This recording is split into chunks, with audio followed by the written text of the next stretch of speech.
नमः। हरिः ओम्।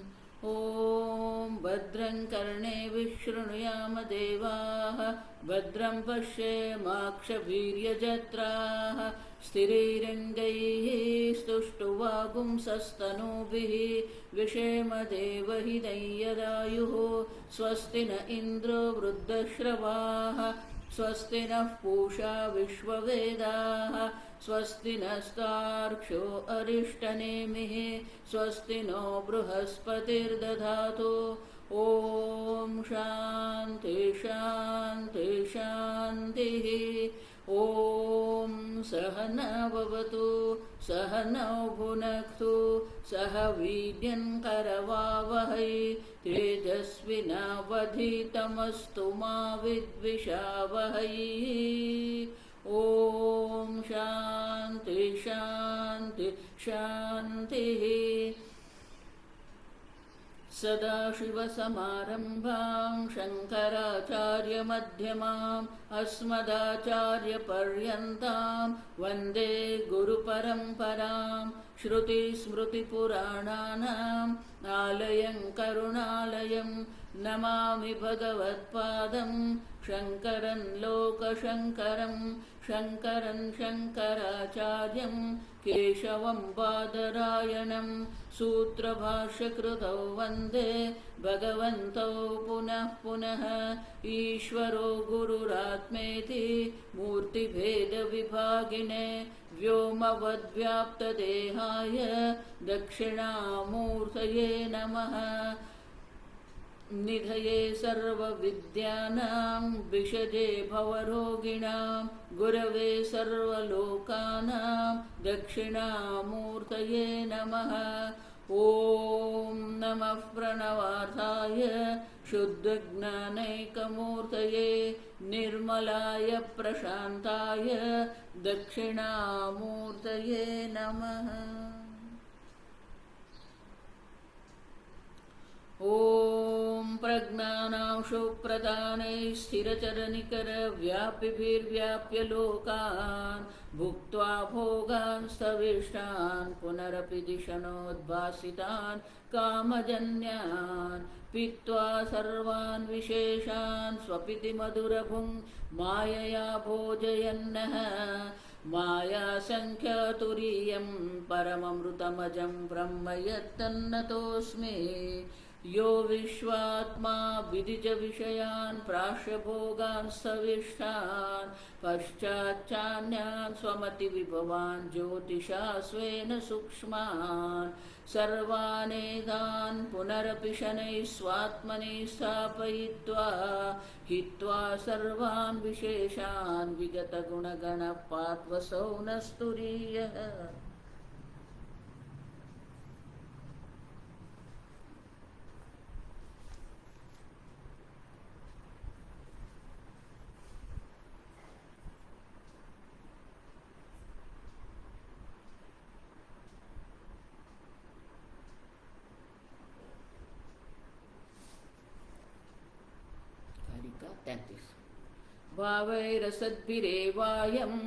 भावैरसद्भिरेवायम् अद्वयेन च कल्पितः, अद्वयेन च कल्पितः। भावा अप्यद्वयेनैव, भावा अप्यद्वयेनैव, तस्मादद्वयता शिवा, तस्मादद्वयता शिवा। भाष्य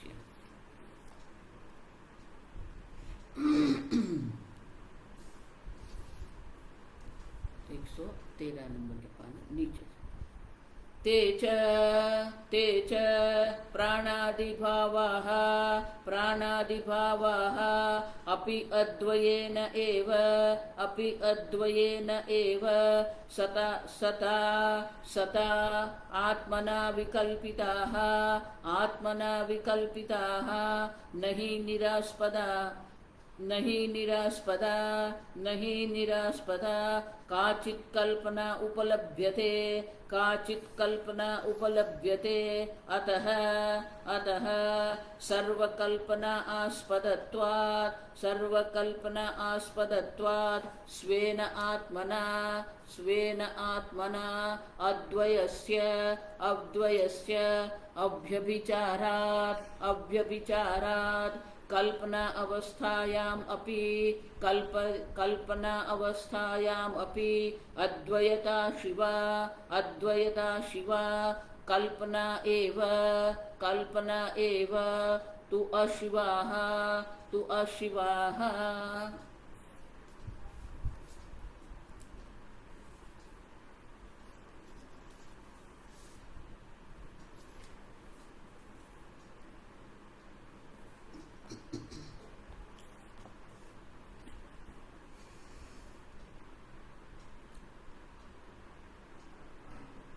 आत्मा एव कल्पिता, जो सच्चित स्वरूप आत्मा है, जो स्वतः सिद्ध स्व प्रकाश चैतन्य स्वरूप आत्मा है, वही आत्मा को हमने कल्पित बना के रख दिया। रज्जु के स्थान पर जिस प्रकार से सर्प आदि का कल्पना की जाती है, उसी प्रकार से यहाँ देह प्राण आदि की कल्पना करके रखी है। आप समझो। तो कल हमने देखा सदेक एव स्वभावः अपि संते प्राणादि विभावाः अपि। एक अद्वितीय सत्स्वरूप परमात्मा होने पर भी प्राणादि भावाः अपि अद्वयेन सता आत्मना विकल्पिताः। आत्मा के द्वारा मानी आपने ही स्वयं एक कल्पना करके रखी है। आप जो सच्चित स्वरूप आत्मा है, आप सत निर्विकारी आत्मा आप है, वही आत्मा को आपने ये प्राणादि अनेक कल्पना बना के रख दिया है। अब सब और इसीलिए प्राणादि नाम असत्वे, तो ये जितनी भी कल्पना हमने करके रखी है, तो ये कल्पना जो है, कल्पना क्या है? मैं देह हूं, मैं मन हूं, मैं प्राण हूं। तो प्राणादि में जो अहम बुद्धि हमने करके रखी है, वो कल्पना जो है, तो वो कल्पना जो है वो क्या है? सता आत्मना विकल्पिता। अब देखो, स्वयं आपने ही अपने आप को प्राणादि मान लिया है, और किसी ने नहीं कहा है आपको। आप समझो, ये आप देह है, आप प्राण है, आप मन है, ये जितने भी भाव की कल्पना आपने करके रखी है, वो आपके द्वारा ही हुई है। अब तो बोले क्यों? नहीं निरास्पदा काचित कल्पना उपलभ्यते। कोई भी कल्पना जो है वो कल्पना का अधिष्ठान होता है। आप समझो, कल्पिता नाम प्राणादि भावानाम अधिष्ठान सत्तया सत्वेन। आप देखो, न सत्ता अवकल्प्यते। तो अगर कोई कहे नहीं नहीं ये प्राणादि जो है वो स्वतंत्र है, उसके किसी सत्ता की, किसी अधिष्ठान की आवश्यकता नहीं है,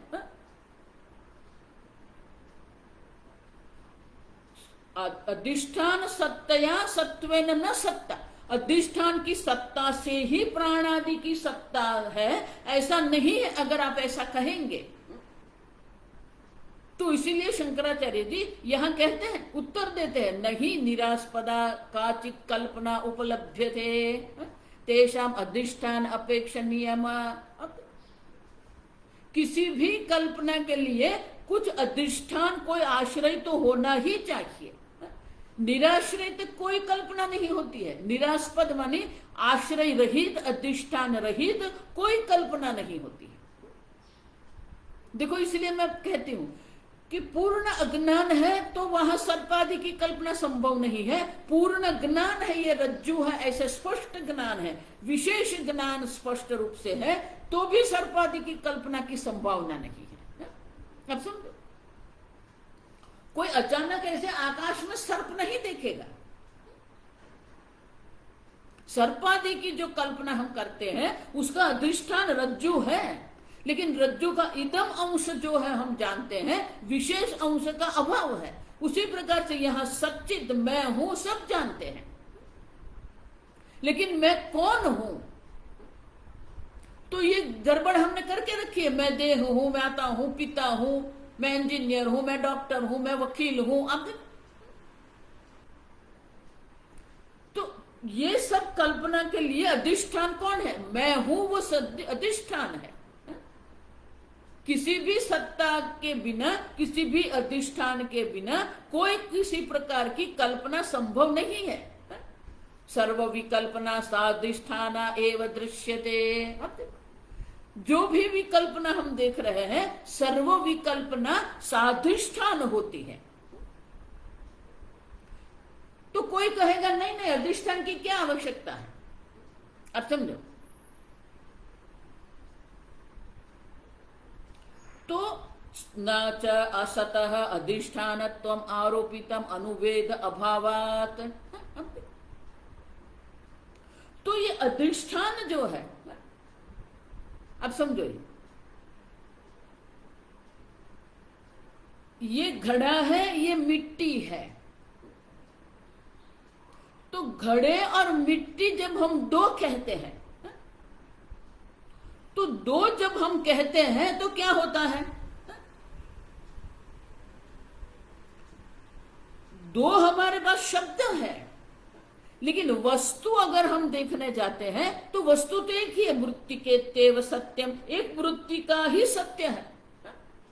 अब समझो, माने जो घड़ा हम कह रहे हैं वो घड़ा का अधिष्ठान मिट्टी है। अब समझो, न च असतः अधिष्ठानत्वम्, असत माने जो वस्तु है ही नहीं। किसी असत माने की जो कोई अभाव जो है, किसी अभाव पर, शून्य पर हम अधिष्ठान आरोप नहीं कर सकते। अब समझो, जो शून्यवादी है, जो क्षणिकवादी है, जो आरंभवादी है, वो क्या कहते हैं? पहले नहीं था, अब है। आप देखो, तो बिल्कुल असत वस्तु जो है, मानी जो जिसका कोई भाव ही नहीं है, कोई इसकी कोई सत्ता ही नहीं है, उसके ऊपर तो हम कोई अध्यारोप नहीं कर सकते हैं। अब समझो,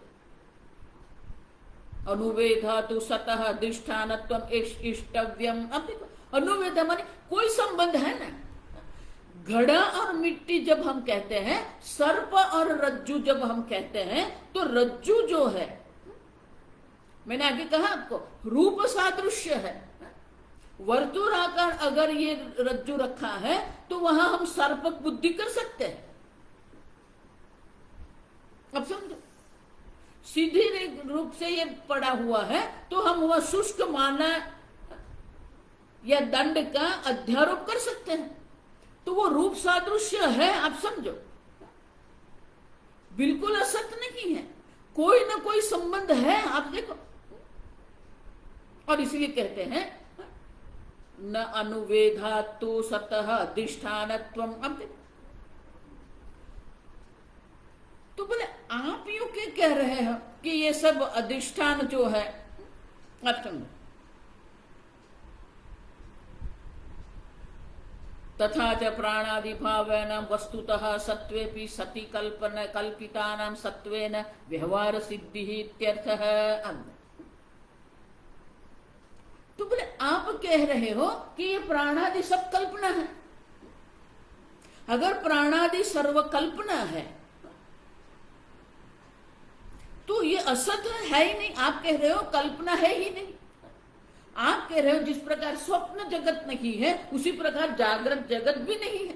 स्वप्न दृश्य का अभाव है, उसी प्रकार से जागृत दृश्य है ही नहीं, कल्पित है।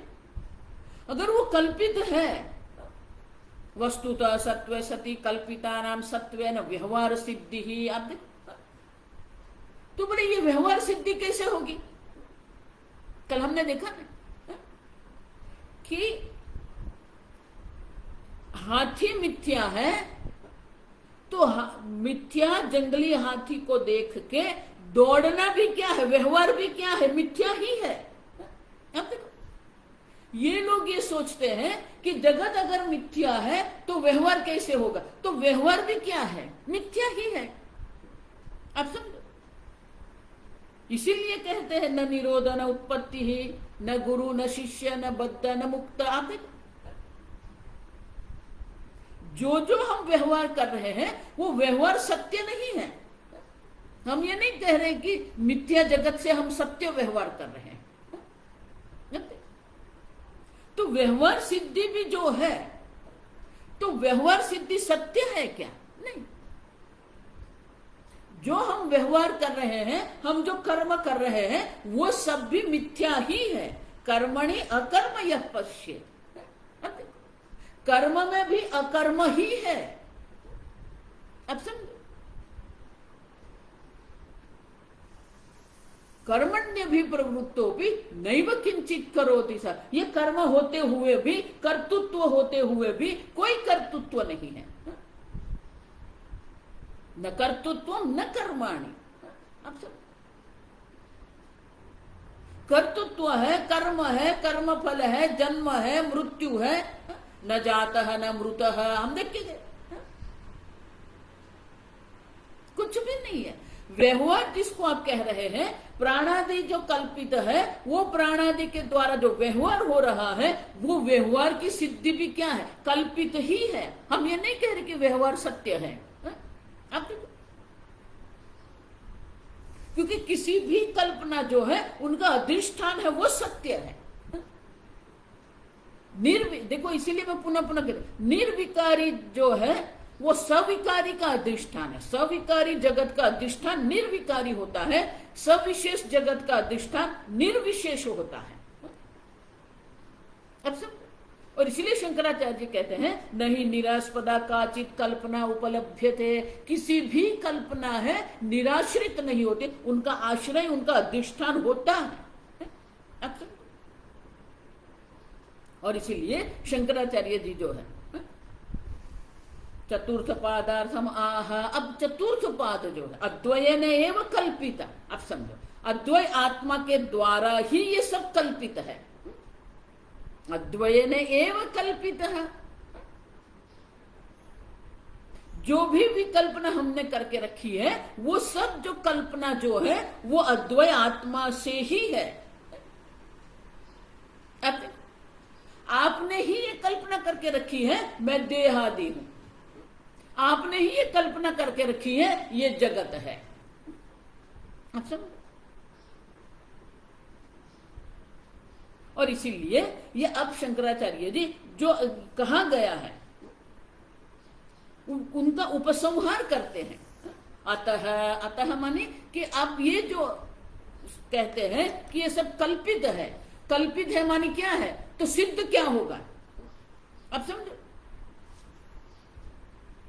अद्वयेन एव भावाः कल्पिताः। अब अगर ये सब कल्पित है तो सिद्ध क्या होता है? तस्माद् अद्वयता शिवा। अब देखो, तो शंकराचार्य जी अब ये कारिका का जो अर्थ है वो जो गौड़पादाचार्य जी उसका उपसंहार करते हैं। तस्मात् माने उपसंहार करते हैं। इसलिए हम जो कह रहे हैं, तो शंकराचार्य जी कहते हैं अतः, हाँ पढ़ के, अतः सर्वकल्पना आस्पदत्वात्। अब देखो, सर्वकल्पना का आस्पद आश्रय जो है, अधिष्ठान है, वो आप है स्वेन आत्मना। अब देखो, किसी और ने कोई कल्पना करके नहीं रखी है। स्वेन आत्मना, स्वेन मानी अपने आप, आपने ही अपने आप ही ये सब कल्पना करके रखी। अब देखो, स्वेन आत्मना अद्वयस्य अव्यभिचारात्। लेकिन एक अद्वितीय आत्मा जो है, वो जो सच्चित आत्मा जो है, वो क्या है? अव्यभिचार। घट सन पट सन हस्ति सन जब कहते हैं तो उसमें जो सत जो है वो अव्यभिचारी है। सत्ता सर्वत्र एक समान है। द्वे बुद्धि। आप देखो, हम सोचते हैं कि ये पुस्तक है तो ये एक ज्ञान है, एक ज्ञान नहीं है। शंकराचार्य जी क्या कहते हैं? द्वे बुद्धि सर्वत्र। अब पुस्तक है जब हम कहते हैं तो एक पुस्तक बुद्धि है, दूसरी सद्बुद्धि है बुद्धि है कि नहीं यहां पर? ये पेंसिल है जब हम कहते हैं तो पेंसिल बुद्धि भी है और सद्बुद्धि भी है। अब देखो इसने अंग्रेजी में कहते हैं है पना, हिंदी में कहना है तो है पना। अब ये पुस्तक है जब हम कहते हैं तो ये पुस्तक को हम अस्थि के रूप में समझते हैं, नास्ति के रूप में हम नहीं समझते। समझ रहे? अभाव के रूप में पुस्तक को हम नहीं समझते हैं, अस्थि के रूप में हम समझते हैं। तो अस्थि के रूप में जो हम समझ रहे हैं, पेंसिल है जब कहते हैं, मोबाइल है कहते हैं, पुस्तक है, पुष्प है, तो सब में जो है पना जो है वो तो सर्वसामान्य है। अब समझो, जो पुस्तक बुद्धि है, पेंसिल बुद्धि है, पुष्प बुद्धि है, मोबाइल बुद्धि है, वो व्यभिचरति, उसमें परिवर्तन हो रहा है। अब इसलिए शंकराचार्य कहते हैं सर्वत्र द्वे बुद्धि। देखो ये बहुत सूक्ष्म बात है, सर्वत्र द्वे बुद्धि, सर्वत्र ये दो बुद्धि हो रही है, दो ज्ञान है। एक पुस्तक ज्ञान है, पुस्तक बुद्धि माने पुस्तक का ज्ञान है, और दूसरे पुस्तक के अस्तित्व का ज्ञान है। अब समझो, पुस्तक बुद्धि सद्बुद्धि संस्कृत में कहेंगे। ये पुस्तक बुद्धि माने पुस्तक का ज्ञान है, सद्बुद्धि माने पुस्तक के अस्तित्व का ज्ञान है हमें। तो पुस्तक बुद्धि, घट बुद्धि, पेंसिल बुद्धि, मोबाइल बुद्धि, पुष्प बुद्धि, ये व्यभिचरत, ये बदलते रहते हैं। यद्रूपम निश्चितम तद्रूपम व्यभिचरति तत् असत, अब वो मिथ्या है। जो व्यभिचरति, जो परिवर्तनशील है, वो सब मिथ्या है। यद बुद्धि न व्यभिचरति तत्सत, तो सर्वत्र वो सत्ता है अव्यभिचारात्। अब समझो, आत्मना अद्वयस्य अव्यभिचारात्। अब देखो, सर्वत्र वो है। स्वप्न अवस्था है तब भी आत्मा है, जागृत अवस्था है तब भी आत्मा है, सुषुप्ति अवस्था में भी मैं हूं है वहां पर। अब अनुगत है, अन्वय है वो। कभी भी आत्मा में कोई परिवर्तन नहीं है, अव्यभिचारी है। सद्बुद्धि का कोई व्यभिचार नहीं होता है, सद्बुद्धि सर्वत्र है, और इसलिए जो सद्बुद्धि है वो आत्मा है। अब आप ही देखिए ना, कभी आप बोलेंगे मैं देह हूं, कभी बोलेंगे मैं मन हूं, कभी बोलेंगे मैं बुद्धि हूं, कभी बोलेंगे मैं इंद्रिय हूं, कभी बोलेंगे मैं माता हूं, कभी बोलेंगे मैं पिता हूं, कभी बोलेंगे मैं पुत्र हूं। अब आप अपने जो भी अंग्रेजी में आइडेंटिटी कहते हैं, आपने अपनी जो पहचान बना के रखी, वो पहचान भी क्या है? व्यभिचरति, बदलती रहती है। सापेक्षिक है ना, वो सापेक्ष है। लेकिन सर्व सापेक्ष जो है, जिसको देह मन बुद्धि इंद्रिय कहेंगे, या माता पिता पुत्र दादा दादी नाना नानी जो भी कहेंगे हम, वो सब में अनुगत कौन है? आप है। अद्वयेन स्वेन आत्मना।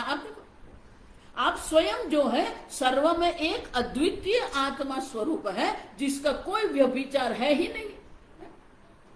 अब समझो, और इसीलिए शंकराचार्य जी कहते हैं सर्वकल्पना आस्पदत्वात्। जो जो आपने अपने बारे में, स्वेन आत्मना, आपने स्वयं आपके बारे में, आपके द्वारा ही जो भी कोई कल्पना आपने करके रखी है, वो सर्व कल्पना में अव्यभिचार, सर्व में आप तो है ही। मैं देह हूं कहते हैं तो वहां मैं हूं। आप देखो, अब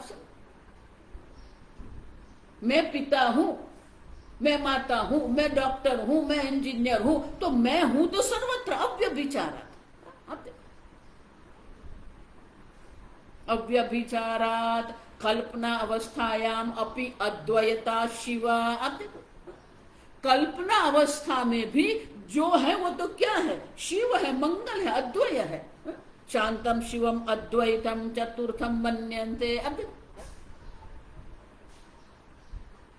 वो तो एक अद्वितीय है, कभी भी अभिचार उनका नहीं होता है। सर्व कल्पना में होने के कारण क्या है? अद्वैता शिवा। अब देखो, इसलिए मैं कहती हूं वेदांत आपके ही अनुभव का विश्लेषण करके आपको कहते हैं। आप जब कहेंगे मैं माता हूं, तब भी वहां मैं हूं है, वो सच्चित है वहां पर।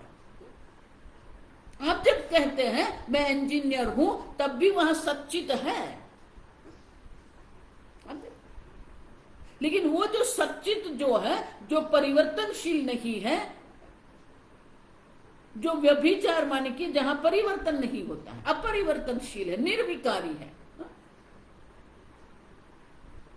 उनके ऊपर हमारी दृष्टि नहीं जाती है। ये सब विशेषता पर ये सब कल्पना पर हमारी दृष्टि अटक गई है। सुवर्ण पर हमारी दृष्टि नहीं जाती है, अलंकार पर, नाम रूप पर हमारी दृष्टि अटक गई है।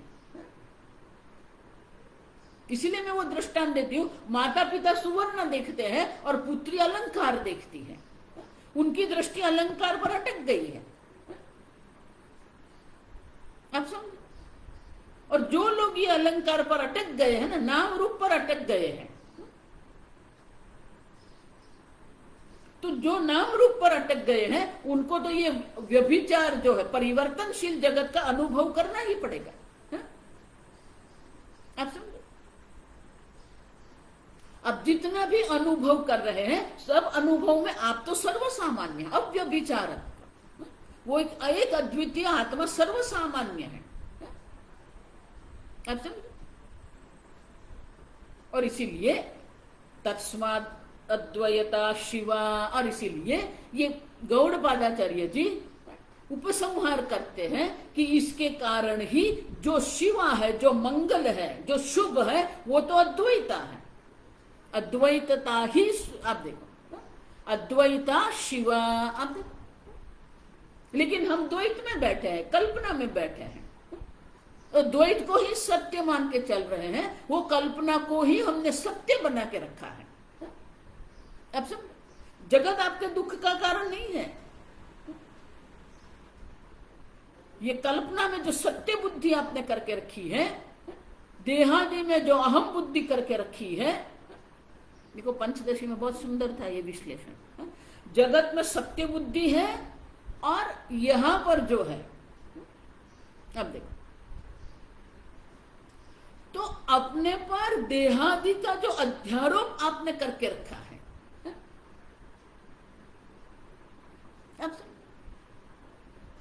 तो यहां जो जीव भाव बना के आप बैठे हैं, वहां जो सत्य बुद्धि करके आप बैठे हैं। जगत सत्य है ही नहीं, कल्पना है।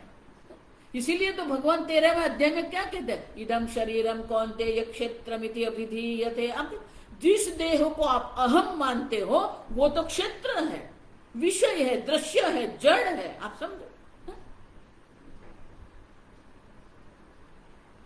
ये दृश्य है, और ये दृश्य है, वो शास्त्रों को कहने की आवश्यकता नहीं, आपका ही अनुभव है।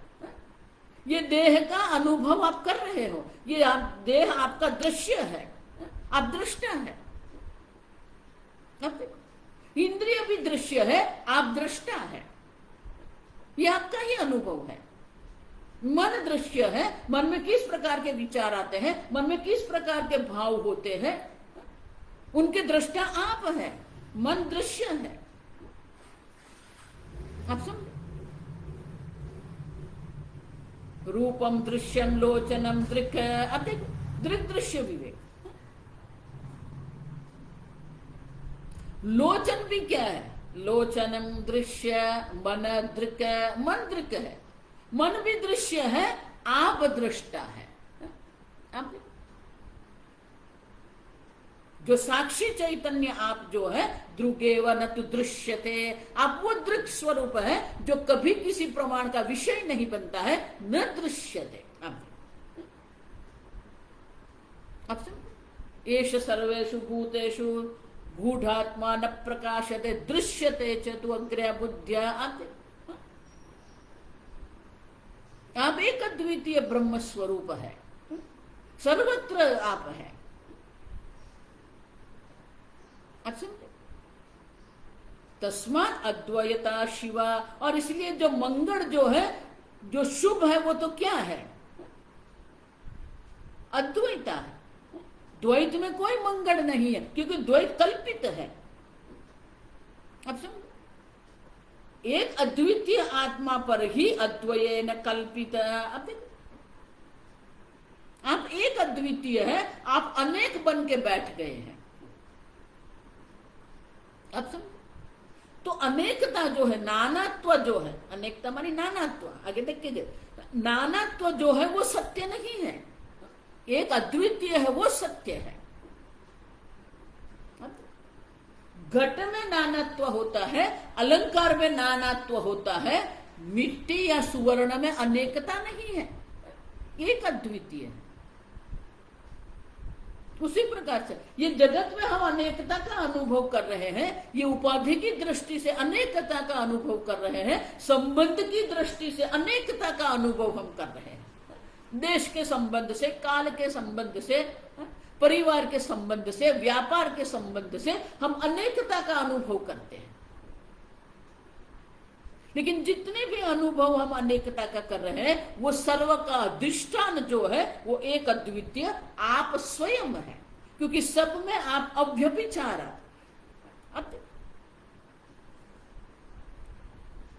अहम अहंतया स्फुरतिरुत स्वयं। अब देखो, वो अहम तो सदा सर्वदा एक स्वरूप से,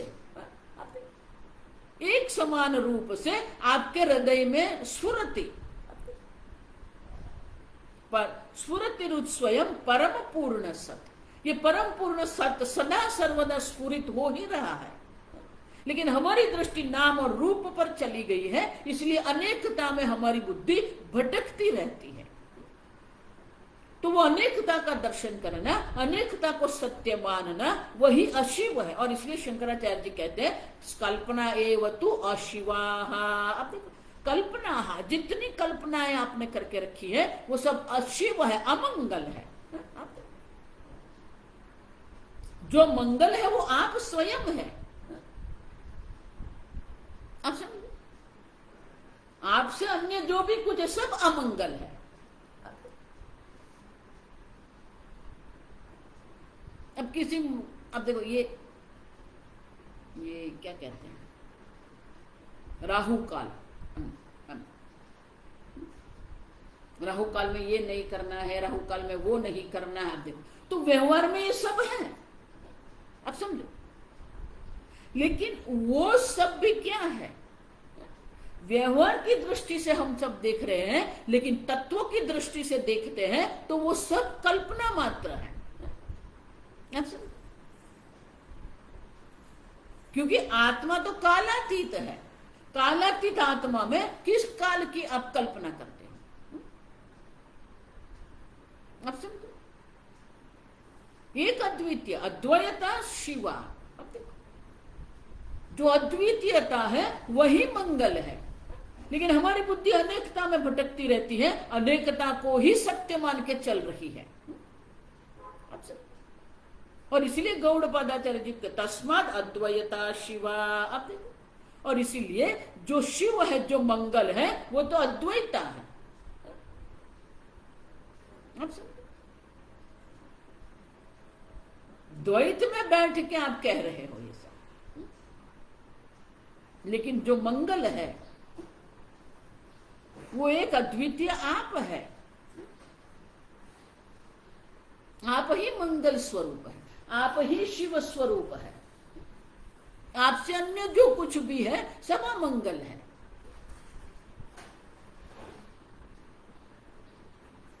मात्र ये देह कल्पना नहीं है। इंद्रियाणि पंचकम दशैकम च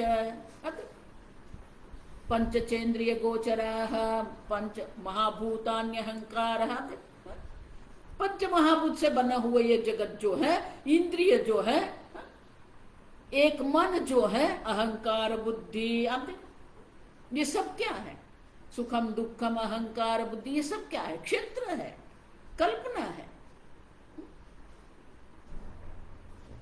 कल्पना का चिंतन करके, कल्पना में व्यवहार करके किसी का मंगल नहीं होता है।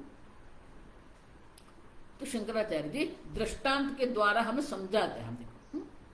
क्यों? स्वेन इति विशेषणम, स्वेन माने आपने स्वयं ही आपने आप को अनेक बना के रख दिया है, किसी का कोई नहीं। आप देखो, इसीलिए स्वामी जी कहते हैं आपका दुख का कारण अन्य कोई नहीं है। अच्छा, किसी पर भी दोषारोपण करने की आवश्यकता ही नहीं, लेकिन संपूर्ण संसारिक जन जो है वो हमेशा दोषारोपण करते रहते हैं। एक सर्वसामान्य बाबत, सर्वसामान्य ये है कि सर्व जो है अदोषारोपण, इसके कारण ये हुआ, उसके कारण वो हुआ, इसने ऐसा किया है, इसके कारण मैं दुखी हूं। माने हमारे दुख का कारण अन्य है, अन्य नहीं है, आप स्वयं है।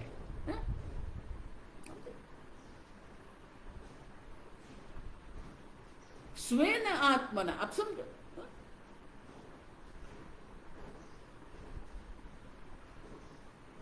तो इसका अर्थ क्या हुआ? कल्पना राहित्य दशायाम एव अद्वैता शिवा इति। आप देखो, तो बोले उसका अर्थ ये हुआ जब कल्पना राहित्य है, जब मैं ब्रह्म ज्ञान में निष्ठ हो जाऊंगा तब सब मंगल ही मंगल है। नहीं, कल्पना अवस्थायाम अपि। अब देखो, क्योंकि कल्पना अवस्था में भी है ही नहीं। अब देखो, कल्पना मात्र से अशिवत्व आत्मा एवं। अब देखो,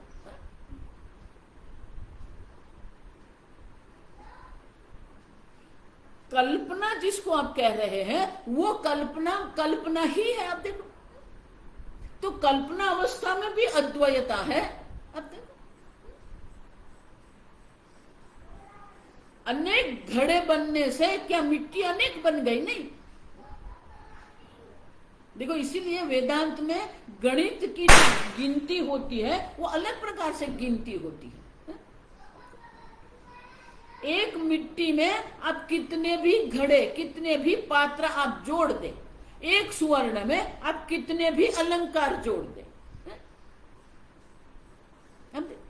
एक सुवर्ण 1000 अलंकार आपने जोड़ दिया तो क्या हुआ? 1001 हुआ क्या? नहीं। समझ रहे हो? कल्पना अवस्था में भी आप एक अद्वितीय ही है।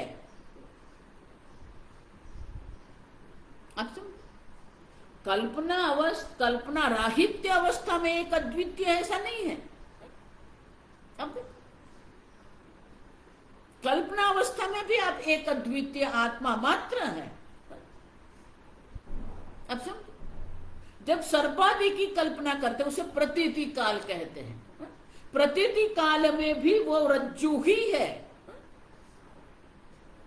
उसी प्रकार से ये जितने भी आप कल्पना करके रखे हैं वो कल्पना करते हुए भी, वो कल्पना काल में भी, प्रतीति काल में भी आप एक अद्वितीय शिव मात्र है। अब समझ, और जितने भी ये कल्पना जो है वो कल्पना ही कल्पना एवं तु अशिवा। आप देखो, अशिवा, ये सब कल्पना है, वो अशिव है, अमंगल है। आपका दुख का कारण आपने अपने आप पर जो ये सब कल्पना बना के रखी है। अच्छा, तो शंकराचार्य जी दृष्टांत कहते हैं,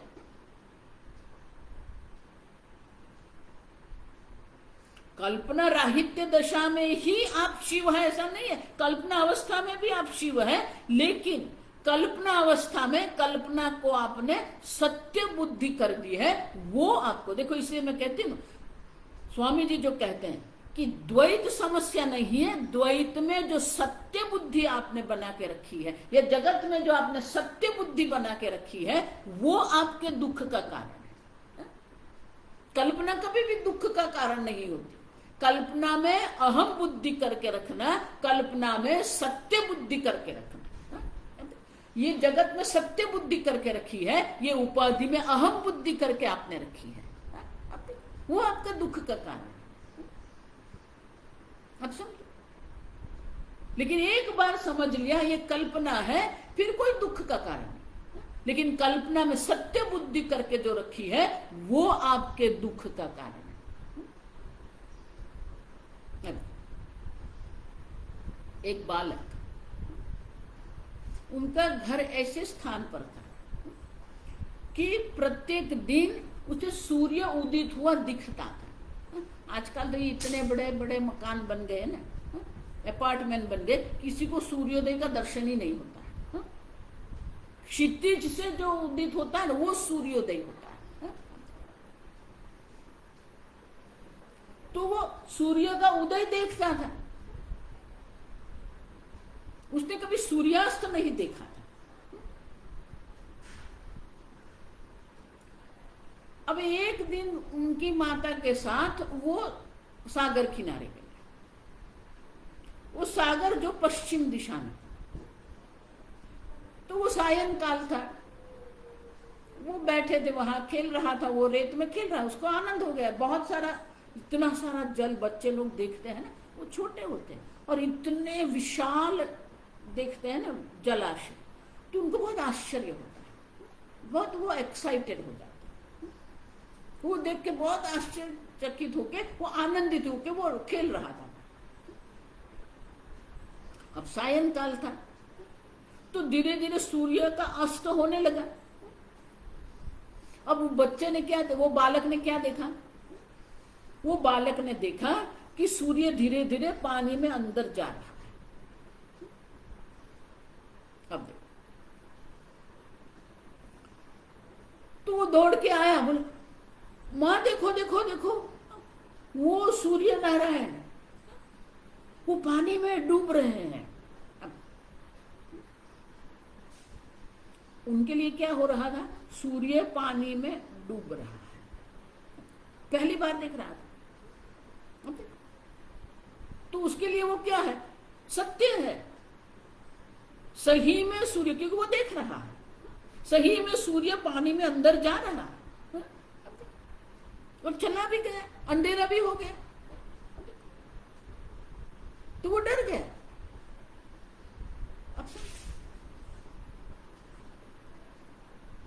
तो माँ ने बताया नहीं नहीं, अब डरने की कोई आवश्यकता नहीं। क्यों, हम प्रत्येक दिन देखते हैं ना वो सूर्य उदित होता है, हाँ तो वो कल उदित हो जाएंगे।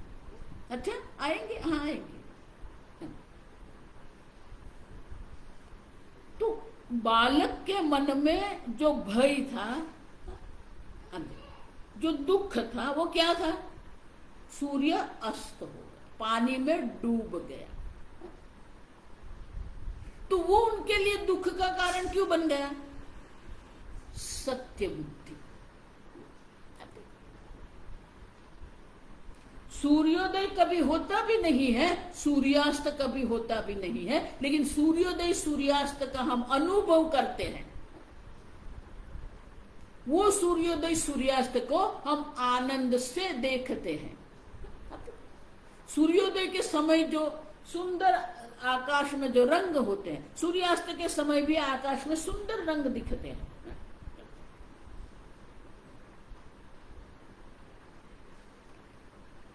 लेकिन उनको हम क्यों, वो देख के हमें आनंद क्यों होता है, क्योंकि सूर्योदय सूर्यास्त में सत्य बुद्धि नहीं है।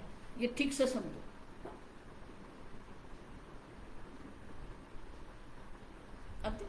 न तो सूर्य का उदय होता है, न तो सूर्य का अस्त होता है, फिर भी हम सूर्योदय सूर्यास्त में आनंद लेते हैं।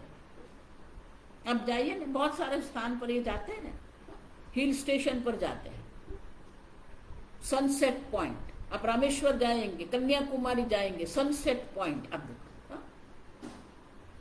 तो सनसेट पॉइंट देखेंगे हम। अब कन्याकुमारी जाएंगे तो आपको सूर्योदय का भी अनुभव होगा, सूर्यास्त का भी अनुभव। सागर से ही सूर्य का उदय होता है, सागर में ही सूर्य का अस्त होता है। लोग विशेष प्रकार से वो समय पर वहां रहते हैं।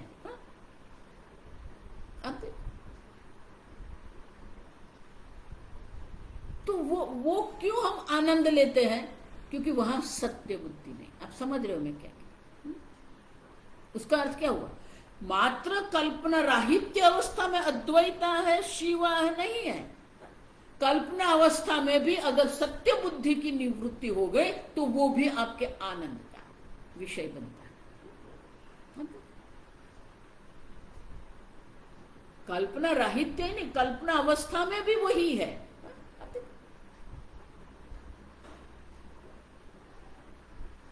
कल्पना, शंकराचार्य कल्पना एवं तो अशिवाह जब शंकराचार्य जी कहते हैं तो उनका अर्थ क्या हुआ? वो कल्पना में आपने अहम बुद्धि जो करके रखी है, उपाधि में अहम बुद्धि है, जगत में सत्य बुद्धि है, वो आपके लिए दुख का कारण है, वो आपके लिए अमंगल है। जगत में सत्य बुद्धि, उपाधि में अहम बुद्धि की अगर निवृत्ति हो गई तो वो भी आपके लिए आनंद। स्वामी जी इसलिए कहते थे ज्ञानी जन के लिए प्रारब्ध कर्म कभी भी उनके लिए दुख का कारण नहीं है। देखो ये दिवाली आ रही है तो दिवाली पर ये बड़े बड़े कंपनियां जो है ना वो बोनस देती है। तो स्वामी जी ऐसा कहते थे, ये ब्रह्म ज्ञानी के लिए प्रारब्ध कर्म जो है वो बोनस है उनके जीवन मुक्त अवस्था। और जीवन मुक्त अवस्था में कोई दुख नहीं है, आनंद है। ये जीवन मुक्ति का जो आनंद है, अब समझो क्यों? क्योंकि सत्य बुद्धि है ही नहीं। जिस प्रकार से आप सिनेमा देख रहे हो ना, चलचित्र देखते हैं, अब तो वहां युद्ध भी होता है, आग भी लग रही है, सब देखते हैं आप, बर्निंग ट्रेन। तो वहां आप आनंद क्यों लेते हैं? क्योंकि आप जानते हैं वो सत्य नहीं है। आप देखो,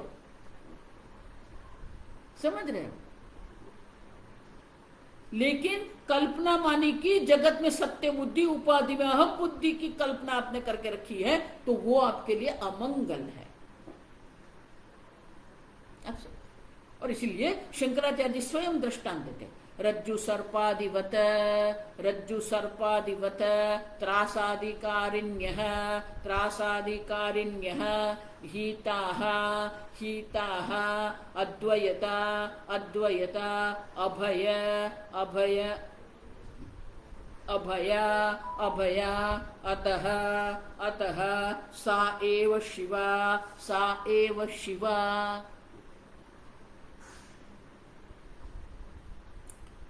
रज्जु सर्पादिवत, जिस प्रकार से रज्जु पर आपने सर्प की कल्पना करके रखी है, त्रासादिकारिण्यः कल्पनाः, तो वो सब कल्पना आपके लिए त्रास का कारण बनेगी। त्रास है, भय है, कंपन है। अब देखो, तो ये सब का कारण क्यों है? क्योंकि सर्प में सत्य बुद्धि हमने करके रखी है, तो हमारे त्रासादि का कारण बनेगा, वो दुख का कारण बनेगा। अब देखो, लेकिन अद्वैता, अभया, लेकिन अद्वैत में ही अभय है। उदरम अंतरम कुरुते अथ तस्य भयम भवति। अब देखो,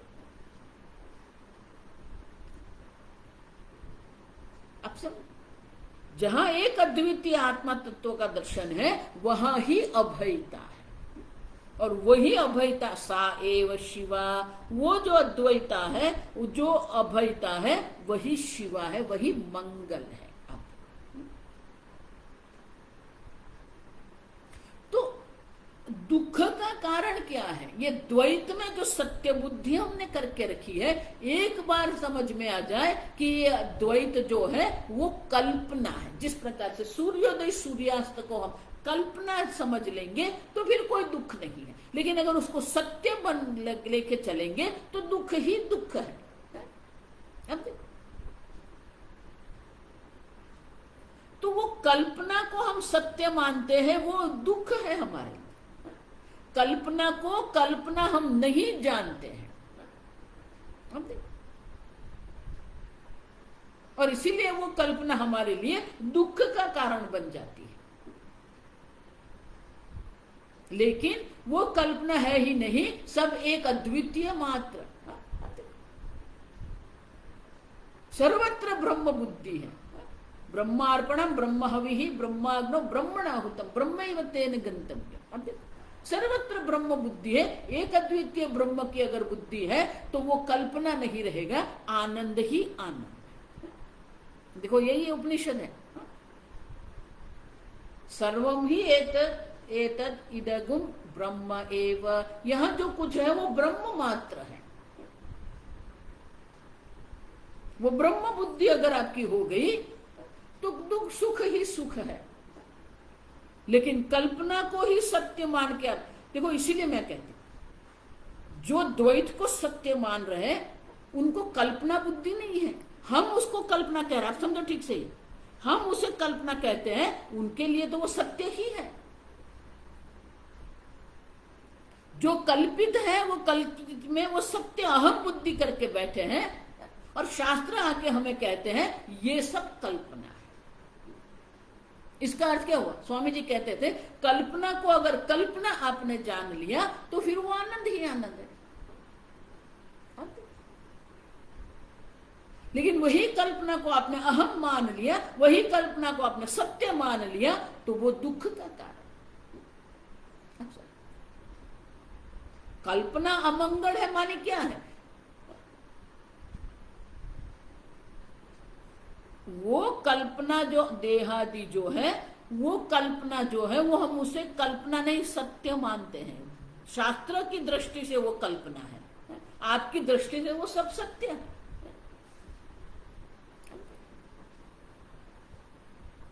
और इसीलिए शंकराचार्य जी कहते हैं अद्वैता अभया शिवा सा एव।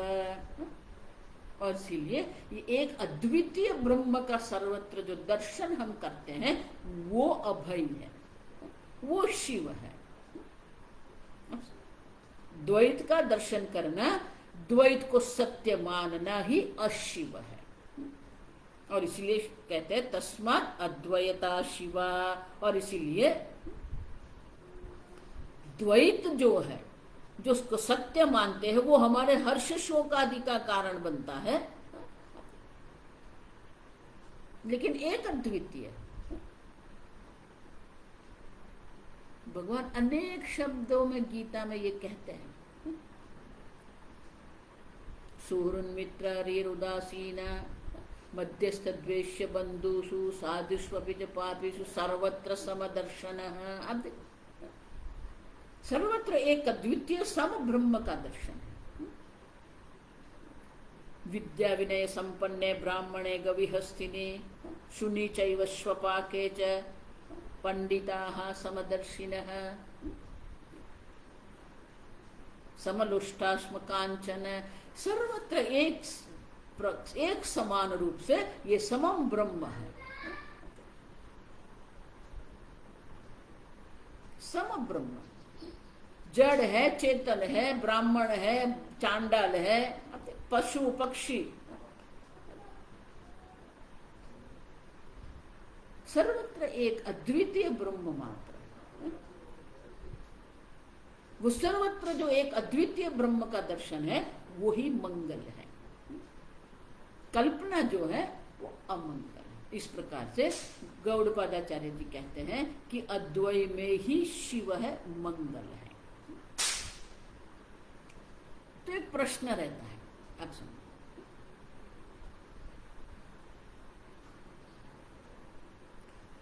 तो शंकराचार्य जी स्वयं प्रश्न करते हैं, कुतः च अद्वैता शिवा, अद्वैता शिवा। कुतः किस कारण से, आप देखो किस कारण से आप कहते हो अद्वैता ही शिव है, मंगल है, आनंद है। आप क्यों? किंच किमिदम नाना भूतम द्वैतम आत्मतादात्म्येन वा सिद्ध्यति स्वातंत्र्येण वा इति विवेक्तव्यम। तो बोले आप अद्वैत को क्यों शिव कहते हैं? क्यों? क्योंकि ये जो नानात्व तो हमें दर्शन हो रहे हैं, अनेकता के जो हम दर्शन कर रहे हैं, आत्मा तादात्म्येन वा सिद्ध्यति स्वातंत्र्येण, ये जो भी कुछ हम अनुभव कर रहे हैं वो आत्मा तादात्म्यपन से है या स्वतंत्र रूप से है? देखो यही मैं कह रही हूं, अहम सुखी, अहम दुखी, अहम जातः, अहम मृतः, अहम मूढ़ः, सर्वत्र हमने अहम को जोड़ के रखा है। और इसीलिए कहते हैं कि हमारे दुख का जो कारण जो है, वो कारण जो है वो नानात्व, जिसको अनेकता जिसको कहते हैं, वो अनेकता जो है उनकी सिद्धि कैसे होती? आत्मा से भिन्न उनकी सिद्धि होती, स्वातंत्र न होती है, आत्मा तादात्म्य न, आत्मा के साथ तादात्म्य करके उनकी सिद्धि होती है।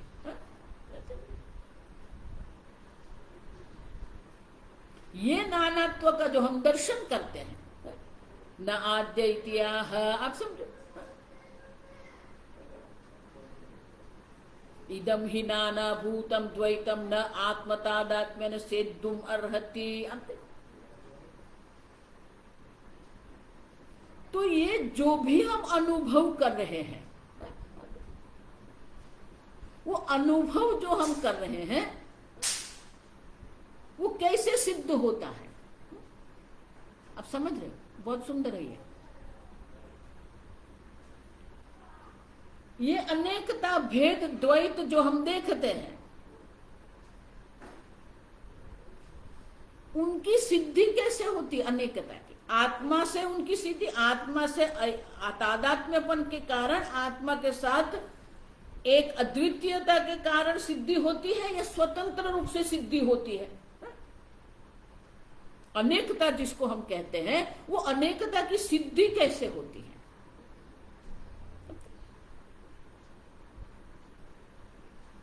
क्योंकि अगर कहेंगे अनेकता है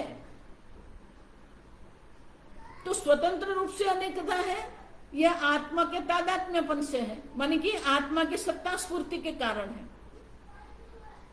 अब देखो, आप कहेंगे आत्मा के तादात्म्यपन से, तो वो भी सिद्ध नहीं होगा। क्यों? अब देखो, क्योंकि ये जिसको हम कह रहे हैं वो अनेक है, आत्मा एक है। ये सब जड़ है, दृश्य है, आत्मा चेतन है। अब देखो, तो बोले स्वतंत्र है, तो स्वतंत्र भी नहीं है। क्यों? क्योंकि आप देख रहे हैं इसीलिए तो ये सब है। समझ रहे? आत्मा के तादात्म्यपन से नहीं हो सकता है क्योंकि दोनों विरुद्ध स्वभाव के हैं, और आत्मा से स्वतंत्र ये अनेकता भी संभव नहीं है क्योंकि उनकी कोई अपनी सत्ता नहीं है। और इसीलिए ये नानात्व की सिद्धि जो है, जिसको आप अशिव कहते हैं, और अद्वैत जो है वो शिव है। तो किस प्रकार से अद्वैत शिव है, मंगल है, आनंद स्वरूप है, वो अब अगली कारिका में गौड़पादाचार्य जी हमें कहेंगे, वो हम कल देखें। ओम असतो मा सद्गमय तमसो मा ज्योतिर्गमय मृत्योर्मा अमृतंगमय। ओम पूर्णमदः पूर्णमिदं पूर्णात् पूर्णमुदच्यते पूर्णस्य पूर्णमादाय पूर्णमेवावशिष्यते। ओम शांति शांति शांति। हरि ओम। श्री गुरुभ्यो नमः। हरि ओम।